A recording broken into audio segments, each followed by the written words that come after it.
El frío de la mañana del 15 de enero de 1947 era una anomalía en Los Ángeles, una caricia helada e inusual para una ciudad que vendía al mundo la promesa del sol perpetuo. En el vecindario de Leimert Park, un área a medio construir llena de solares baldíos que eran cicatrices de proyectos inmobiliarios fallidos, la escarcha matutina cubría la hierba rala y los escombros con un manto blanquecino. Betty Bersinger, una joven ama de casa, empujaba el cochecito de su hija de 3 años por la acera de la avenida Norton, una rutina matutina para calmar la inquietud de la pequeña. Fue entonces cuando algo a la distancia, a unos 15 metros de la acera, capturó su atención. Entre la maleza y los restos de basura yacía una figura pálida y desarticulada. Su primer pensamiento lógico y tranquilizador fue que se trataba de un maniquí de tienda departamental, uno de esos que pueblan los escaparates de Hollywood Boulevard, quizás desechado por algún comerciante. Parecía roto, partido en dos por la mitad y abandonado en una pose extraña y grotesca. La curiosidad, esa fuerza primigenia, la impulsó a desviarse de su camino. A cada paso que daba sobre la hierba húmeda, la ilusión reconfortante del plástico se desvanecía, reemplazada por una realidad incomprensible y nauseabunda. La textura no era la de la laca o el yeso, sino la de la piel. La palidez no era la de la pintura, sino la de la ausencia total de vida. No era un maniquí, era el cuerpo de una mujer. Lo que Betty Bersinger vio en ese instante quedaría grabado a fuego no solo en su memoria, sino en la de toda una ciudad, dando inicio a la cacería humana más grande, frenética y mediática en la historia de California. Los restos habían sido colocados con una precisión quirúrgica, casi ceremonial. El torso, seleccionado limpiamente de la parte inferior del cuerpo a la altura de la cintura con una técnica que sugería conocimientos médicos, yacía a un pie de distancia de las piernas. No había una sola gota de sangre en el suelo, ni en el cuerpo inmaculadamente blanco, una señal inequívoca de que el lugar del hallazgo era un escenario, un teatro macabro y no el lugar del crimen. El cuerpo había sido drenado por completo en otro sitio y luego lavado con esmero antes de ser transportado y exhibido. El rostro de la víctima estaba congelado en una mueca espantosa, una sonrisa forzada y antinatural tallada de oreja a oreja con cortes de 3 pulgadas, una herida que más tarde la prensa sensacionalista bautizaría como la sonrisa de Glasgow. Sus labios, pintados de un rojo vibrante y carmesí, contrastaban brutalmente con la palidez mortal de su piel. Había sido sometida a una brutalidad metódica y sádica. Su cuerpo presentaba múltiples laceraciones, contusiones y quemaduras de cigarrillo. El responsable no solo le había quitado la vida, sino que se había deleitado en un ritual de deshumanización, convirtiéndola en un objeto de exhibición pública, un rompecabezas grotesco para que el mundo lo viera. Betty corrió hacia la casa más cercana y llamó a la policía. Cuando los primeros oficiales del Departamento de Policía de Los Ángeles llegaron, el espectáculo ya había comenzado a atraer una multitud de curiosos, y lo que era peor, a un enjambre de periodistas y fotógrafos de prensa.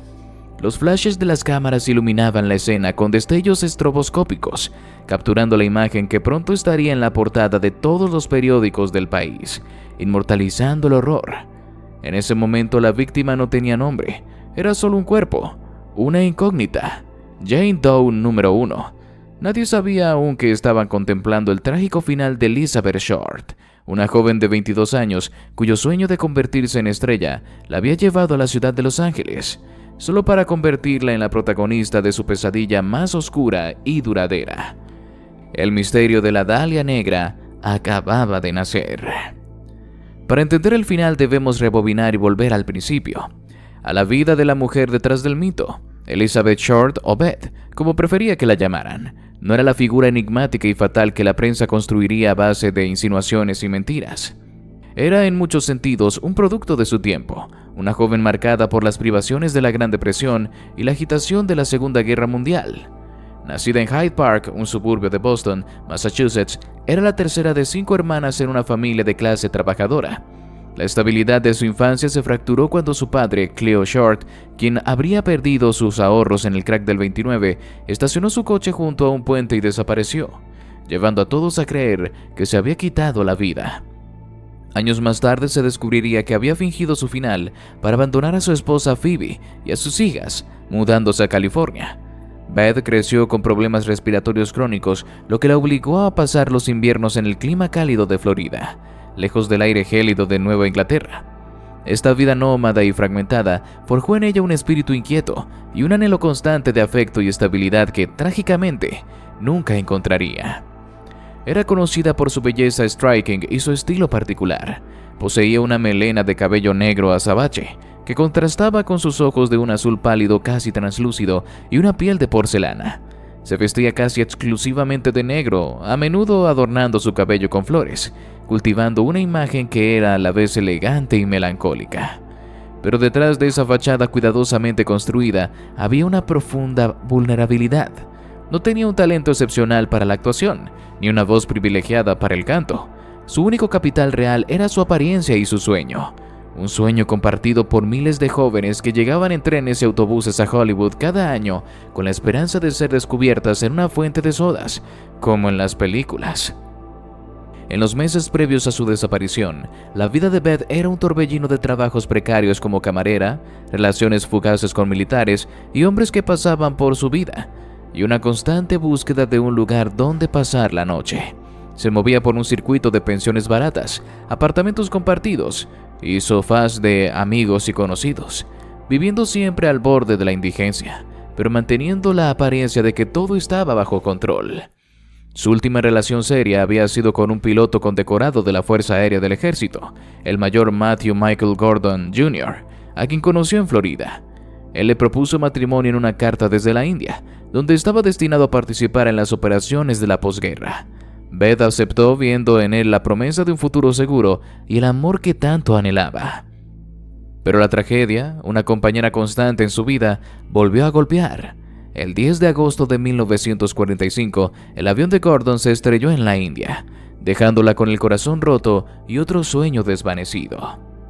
En el invierno de 1946, Beth se encontraba en San Diego, trabajando en un cine y viviendo una vida precaria. Allí conoció a Robert Red Manley, un vendedor casado de 25 años. Manley se convirtió en su último acompañante conocido. Según su testimonio, Beth le contó que necesitaba ir a Los Ángeles para encontrarse con su hermana y le pidió que la llevara. Él accedió, pero el 8 de enero de 1947 emprendieron el viaje. Pasaron la noche en un motel de carretera, aunque él siempre insistió vehementemente en que durmieron en habitaciones separadas. El 9 de enero llegaron a Los Ángeles. Manley la dejó en el vestíbulo del majestuoso Hotel Biltmore, en el corazón del centro de la ciudad. Le dio algo de dinero y la observó mientras ella hacía unas llamadas desde una de las cabinas telefónicas del vestíbulo. Según Manley, esa fue la última vez que la vio con vida. Beth, con su elegante traje negro y su pequeña maleta, se desvaneció entre la multitud opulenta del hotel. Los siguientes 6 días de su vida, del 9 al 15 de enero, son un completo agujero negro, un enigma dentro de un enigma que los investigadores nunca pudieron resolver. ¿Con quién se encontró? ¿A dónde fue? Esas horas perdidas contienen la clave de su terrible destino. Mientras la policía intentaba reconstruir su pasado, la prensa, liderada por los imperios mediáticos de William Randolph Hearst, propietario de Los Angeles Examiner, y Norman Chandler, de Los Angeles Times, se abalanzó sobre la historia como buitres. Vieron en ella la combinación perfecta de elementos para vender periódicos: una joven hermosa y aspirante actriz, un crimen espantoso y una brutalidad sin precedentes, y el telón de fondo del glamuroso y corrupto Hollywood. Fue un periodista del Examiner quien la apodó la Dalia Negra, una supuesta referencia a la película de cine negro La Dalia Azul, protagonizada por Alan Ladd y Veronica Lake, que se proyectaba en los cines en ese momento, y al conocido gusto de Beth por vestir de negro. El apodo era pegadizo, provocador y trágico. En cuestión de días, Elizabeth Short, la persona real en sus complejidades y vulnerabilidades, desapareció por completo, y en su lugar nació una leyenda, un producto mediático sensacionalista. A medida que la historia de la Dalia Negra explotaba en los medios, el Departamento de Policía de Los Ángeles, LAPD, se vio sometido a una presión pública y política sin precedentes. La investigación se convirtió en un circo caótico, con reporteros que a menudo llegaban a las pistas antes que los propios detectives, contaminando escenas del crimen, acosando testigos y ocultando información vital para conseguir exclusivas. La investigación, una de las más grandes en la historia del departamento, involucró a cientos de oficiales y miles de horas de trabajo. Sin embargo, desde el principio, estuvo plagada de errores garrafales, pistas falsas y una abrumadora cantidad de información inútil que ahogó a los detectives.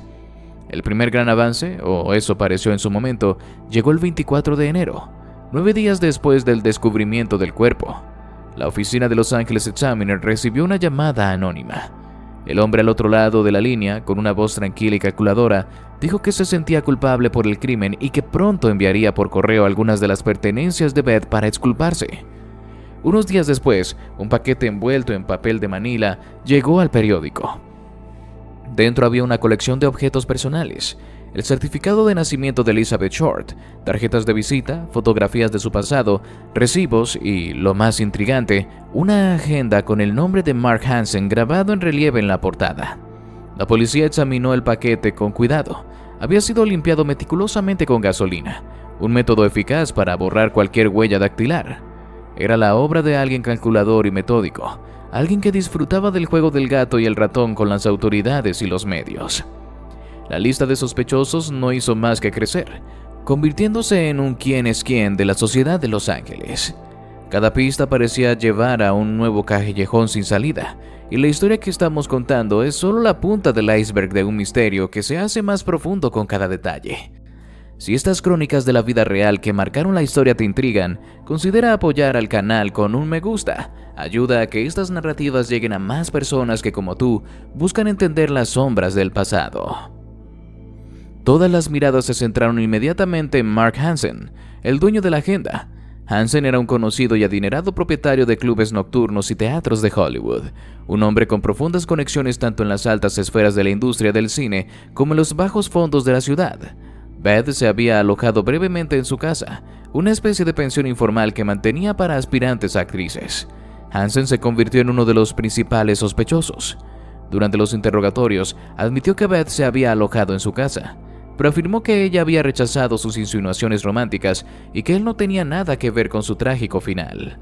Aunque su coartada era débil y su comportamiento sospechoso, nunca se encontraron pruebas suficientes para acusarlo formalmente. El caso de la Dalia Negra también se convirtió en un imán para los confesos.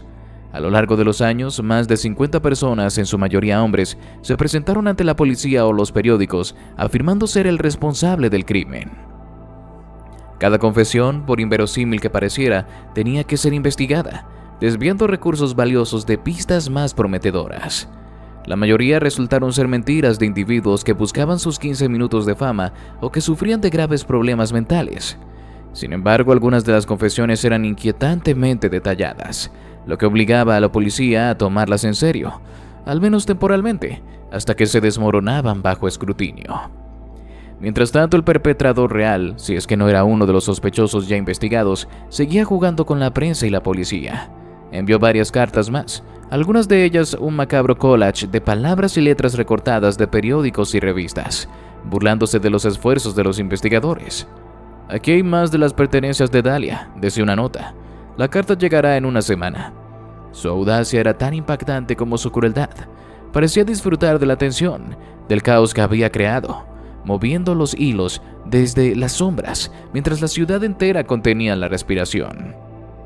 Con el paso de los meses, la investigación se estancó. Las pistas se enfriaron y la atención del público comenzó a desviarse hacia nuevos escándalos.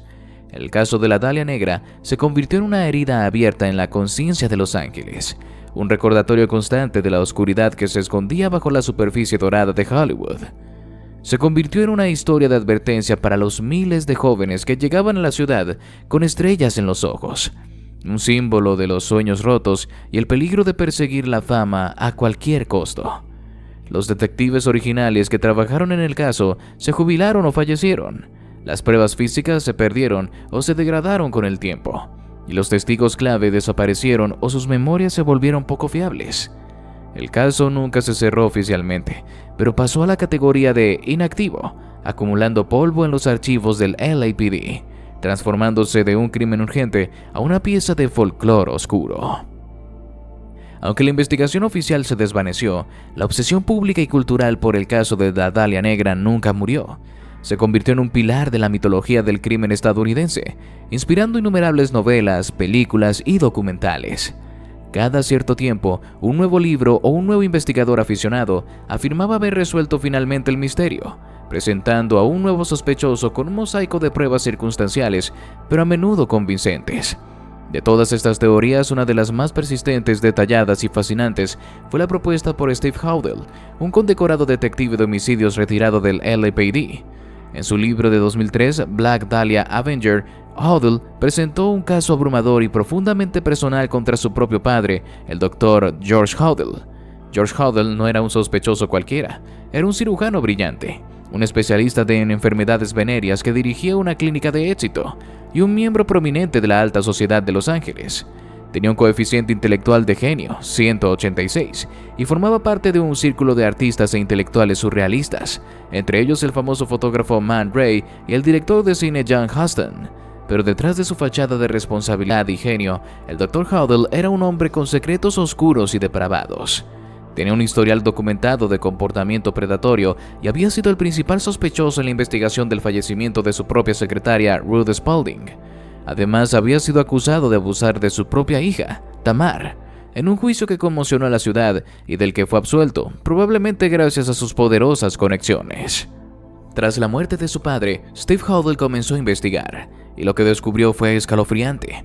Encontró que su padre conocía a Elizabeth Short y que su caligrafía, analizada por expertos forenses, mostraba similitudes notables con las de las notas burlonas enviadas por el supuesto responsable. Más inquietante aún, descubrió un álbum de fotos familiar que contenía imágenes de una mujer de cabello oscuro que se parecía asombrosamente a Beth, pero la prueba más contundente surgió de las propias transcripciones de vigilancia del LAPD. En 1950, la policía, sospechando de Howdell en otro caso, había colocado micrófonos en su casa. Las grabaciones que Steve Howdell desenterró de los archivos capturaron a su padre teniendo conversaciones incriminatorias. En una de ellas se le oye decir: "Suponiendo que lo hice, no pudieron probarlo. Ya no pueden hablar con mi secretaria. Puede que la haya liquidado". En otra grabación, hablando del caso de la Dahlia Negra, dice: "No lo reportaron. La policía no. Pensaron que había algo raro. De todas formas, ahora pueden que lo hayan resuelto. La liquidé". La teoría de Howdell es, para muchos, la solución más plausible al enigma. Pinta el retrato de un criminal sofisticado, inteligente y sádico, un depredador que utilizó sus habilidades médicas para cometer un crimen perfecto y que, gracias a su estatus, sus conexiones y el clima de corrupción de la época, logró eludir la justicia. El caso de Elizabeth Short es mucho más que un simple crimen sin resolver. Es un espejo que refleja la cultura y las patologías de una era. Expuso la misoginia rampante de la época, la forma en que una víctima podía ser juzgada y culpabilizada póstumamente por su estilo de vida, su libertad y sus elecciones. Reveló la simbiosis tóxica entre la policía y la prensa, y cómo la búsqueda de una buena historia podía sabotear la búsqueda de la verdad. Y sobre todo destrozó la ilusión del sueño de Hollywood, mostrando que la ciudad de Los Ángeles podía ser tan devoradora como prometedora. Han pasado más de 7 décadas, pero el fantasma de la Dahlia Negra sigue rondando Los Ángeles. Su historia perdura, no solo por la brutalidad del crimen, sino por el misterio insondable que lo rodea. Nos obliga a preguntarnos sobre la naturaleza del mal, sobre la fragilidad de los sueños y sobre las historias que se pierden en las grietas de la historia oficial. Elizabeth Short llegó a Hollywood buscando la inmortalidad en la pantalla grande. Irónicamente la encontró, pero no de la manera que esperaba. Se convirtió en un ícono, no del cine, sino del misterio. Una figura eternamente joven, eternamente enigmática, congelada en el tiempo por el acto de violencia que terminó con su vida, pero que dio origen a su leyenda inmortal. El responsable nunca fue condenado, pero el legado de su acto resuena hasta nuestros días. Un susurro escalofriante en la historia de la ciudad de los sueños rotos. La historia de Elizabeth Short es un viaje a una época donde el glamour y la oscuridad bailaban un tango peligroso. Gracias por acompañarnos hasta el final de esta crónica. Creemos que las historias tienen el poder de enseñarnos, conmovernos y conectarnos. Si sientes lo mismo, únete a nuestra comunidad, suscribiéndote al canal. Nos encantaría saber qué piensas sobre este caso en los comentarios. ¿Crees que la teoría sobre el Dr. Howdell es la correcta o tienes otra en mente? Tu participación hace que esta hoguera digital siga ardiendo. Hasta la próxima historia.